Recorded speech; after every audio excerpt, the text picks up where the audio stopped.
নমস্কার, কলকাতা লেকটন মা মনসা মন্দিরের নিবেদন।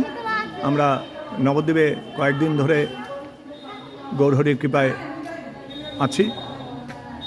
তো এখানে এক মন্দিরে এসেছি, বলদেবজিউর মন্দির, মেইন টাউনের ওপর। এখানে 1 বছর আগে এই নামের বোর্ড সব চারিদিকে লাগানো হয়েছিল। উনি অনুমতি দিয়েছিলেন, যিনি এখানকার মহন্তজি। কলকাতা লেকটন মা মনসা মন্দিরের নিবেদন হিন্দি, এখানে বাংলা এবং ইংলিশ নাম মহিমা দিয়ে সাজানো। এবং দেখুন এই বলদেবজিউর মন্দিরের পাশে এইখানে ইংরেজি, এ পাশে বাংলা। রাধে রাধে।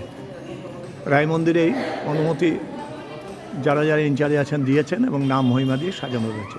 26শে ডিসেম্বর 2024 বেলা 12:30। রাধে রাধে। আমার প্রিয় দেশবাসী ও বিশ্ববাসী প্রত্যেককে আমার অন্তর্নিহিত সশ্রদ্ধ ভক্তিপূর্ণ প্রণাম। সবাই ভালো থাকুন, সুন্দর থাকুন, সুস্থ থাকুন, এই প্রার্থনা রাখি ঈশ্বরের চরণে। হরে কৃষ্ণ, হরি বল। রাধে রাধে। জয় জয় দেবী মা মনসা।